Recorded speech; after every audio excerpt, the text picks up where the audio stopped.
late, actually, which is a bit strange for a turntable manufacturer that calls their turntable the GMT, which is Greenwich Mean Time, by the way. So my name's Luke Milnes. I'm from Benesch in England, and we are the manufacturers of the turntable and the loudspeakers and the two drum-shaped things called the IGX. And I'm here with my parents, actually. Christina Milnes is Managing Director, and Craig Milnes, the Design Director. And we're joined here also by Massimiliano, who is the manufacturer of the Audia Flight Power and Pre. And we're also joined by Mike, who's our guardian angel. Our guardian angel from the listening room down in Baltimore, right? And everybody here has been brought together ultimately by Fidelity Imports, who are our importer here in the US. They've done a great job of putting together this room, but also a whole floor of fantastic things on the 12th floor. And you can actually hear our small, relatively, stand mount loudspeaker, the Discovery 3.0 in 1210. So if you want to hear that, please head up there after this. But what we're going to do now is we're going to talk a little bit about the GMT system and this exact model, which is the Prime Meridian. It's our new turntable, which has been around about 15 years in development, but you can actually trace some of the parts back to the very first product that we ever made, which was the original turntable. So without further ado, I will hand over to Craig Milnes, and he'll tell you a bit more about this system. Thanks very much, Luke. So I'm the warmer pack for Michael Fremer, who's going to be coming in and playing some records that he's brought to the show. So it will be a good idea to perhaps hang around for Michael after I've finished. But my job here today is just give you a little bit of a snapshot of what we did to try and create this turntable, which Michael now uses for his reference system. And I'm going to try to keep it coherent, but there was so much work done on this over a 15-year period. As Luke's already said, it's a little bit difficult to try and sum it all up in a few minutes, and I'm quite happy to answer any questions if nothing's been said clearly. So this is where Benesch actually started. This component is an advanced composite, which is created from a skin of carbon, a Nomex core, which is used in aerospace structures, and it gives you a structure which is super light, super stiff, and very high damping. That was in the first Benesch turntable. Most of the weight in that is the phosphor bronze, not the carbon composite. Those skins of carbon that are used on there, they're all created from this. I can blow it, look, you can see it's so light. This is what we're all made of. Everything on Earth that is organic is made from what I've got here, which is basically pure carbon. And this is a strand of about 6,000 filaments. And it's this what gives the unique properties of carbon fibre, which we've exploited as a company for 36 years now. Our strapline is "The future is carbon," which we created 36 years ago. And I've got a few other bits that I'd like to show you that were part of the development. So one of the most important things about carbon fibre is that if you orientate the fibres like nature does, you get super stiff, super light structures. So we've got a tone arm here, which you can see is very, very elegant in the way that it takes advantage of geometry. So we've got a large diameter at the pivot point, and we've got a solid structure where the head of the tone arm is. And you can feel how strong these things are. Despite their weight, they're extremely stiff, and they're extremely high in damping because the fibres are all orientated in a helix. But what we've done in the Graviton tone arm, which is used on the GMT, is we've combined it with state-of-the-art technologies. So 15 years ago, we created this with Sheffield University. And subsequent to that, we went to the Advanced Manufacturing Research Centre in Sheffield and started creating things like this from titanium. So this is created by laser, melting tiny particulates of powder. So essentially what you design is highly optimized because the only material that's here is what is required to do the job. Again, like in nature. You'll see it's actually made up of triangles. And the reason why that is because it's the most elegant way of getting a very strong structure. These are just scrap pieces that were created during the process. Inside that structure, and this is one of the first prototypes that we created, is a hollow structure here. This is like a shell.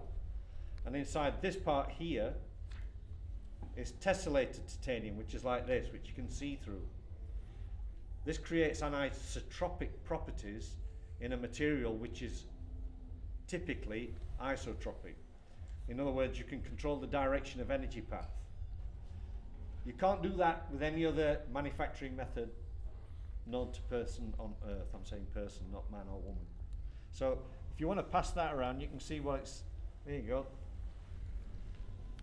So we use advanced materials and advanced engineering techniques because we collaborate with lots of universities. And in fact, the motor, which is one of the reasons why we called it GMT, is because the motor is a very accurate machine. It was developed entirely by our collaborative efforts with Sheffield Hallam University and again this AMRC, Advanced Manufacturing Research Centre in Sheffield. It's made up of 21 coils, with 3 phases that drive it at 4 hertz. So this motor is the first motor that's ever been created that is inaudible when it's driving the record player.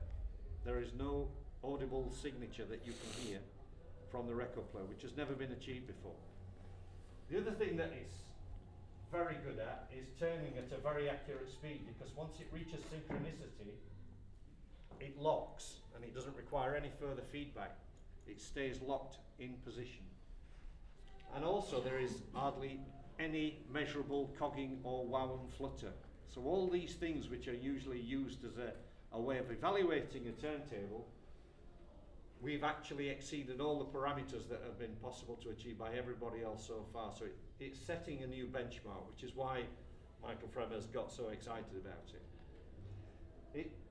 It is also important to know that all the things that you typically operate on a turntable can be operated remotely. So if you've got, say for example, the passion for adjusting VTA, what you would typically do when you adjust VTA is you go to the tone arm and you'd twiddle a knob on here and try to listen to what's happening with the sound stage whilst being next to the record player. But of course with a remote control, it would be far easier if you could sit in the listening position to evaluate the VTA. So here we have my assistant. Thank you, Luke. We have an app, because everything's operated by apps today. Cars, home entertainment, heating systems, and so why not a turntable? Well, in fact, a turntable is an excellent thing because you can lift and lower the tone arm, you can change the speed, you can adjust the VTA to an accuracy of 1 nanometer repeatedly, and you can achieve that because we use a piezo actuator. So in space, when you're trying to look at something that's umpteen billion light years away, it only takes 1 increment of arc and you're 1 billion light years away from where you want to be. So in order to track things, they use piezo actuators, which is basically 4 legs of ceramic, which when subjected to an electrical charge, they actually bend and they walk the beam. So it means that it's always locked. It's very, if you want to find out about that, you can look on YouTube and you can see a fascinating video that shows how these things work. So we use a piezo actuator to make the tone arm go up and down, which means that you can go up and back down to exactly the same place using the app. Another thing about the accuracy of the motor, which I haven't mentioned, which is always a good fun thing, is that it's got a flux damper in. And before, when I've talked about this to people, they've always thought that I'm making things up, like on Star Trek. I think there's a flux damper and people think that I'm just taking it from Star Trek. But actually what it is within the magnetic field of the motor is the flux that is linking the magnets to the coils. I'll talk about those a little bit more in a minute. But what happens if there's any speed deviation is, and there isn't hardly any speed deviation, but if there is the tiniest amount of speed deviation, there is a flux generating a current in a copper ring. And what happens is this. It's coming. So this is a magnetic field that is generated in the copper. And as you can see, it causes it to retard the movement of the object. And this is exactly what we use in the motor to retard any changes in speed. As soon as there's any minute deviation, it induces a current in the copper ring, which immediately opposes the change in direction instantaneously. There's no feedback loop. There is no latency. It is purely down to physics. It's going to come. It's going to come. There's nothing in there. It's just a tube. You can play around with this afterwards. It's good fun. When we do make an adjustment on the tone arm, we use this. This is a chuck taken from a CNC machine that allows you to adjust the cutting tool by a nanometer. Some of you might be familiar with this if you worked in a CNC machine shop. Basically what this is a hydraulic chuck. Essentially what happens is you turn the Allen key and it locks onto the circumference of the shaft inside, and you can not only adjust it in different axes in the X and Y, but also you can, when it's released, it will maintain the center of that shaft. So this means that when you do make it a VTA adjustment, it's exactly in the position where it needs to be. There's no change in position. So I've touched upon most of the things. There's a lot of other things I could talk about. I could talk about the wire that comes out the tone arm that doesn't impose any forces on the cantilever. I could talk about the titanium in the cartridge. I could talk about why we use acrylic in the platter. But I need to finish off now because most of you are going to stop listening to what I'm saying anyway by this time, because you've listened too long and been very patient. But if there's any questions anybody wants to ask, I'm quite happy to answer any questions. Go ahead.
I don't believe in the 4-inch screen.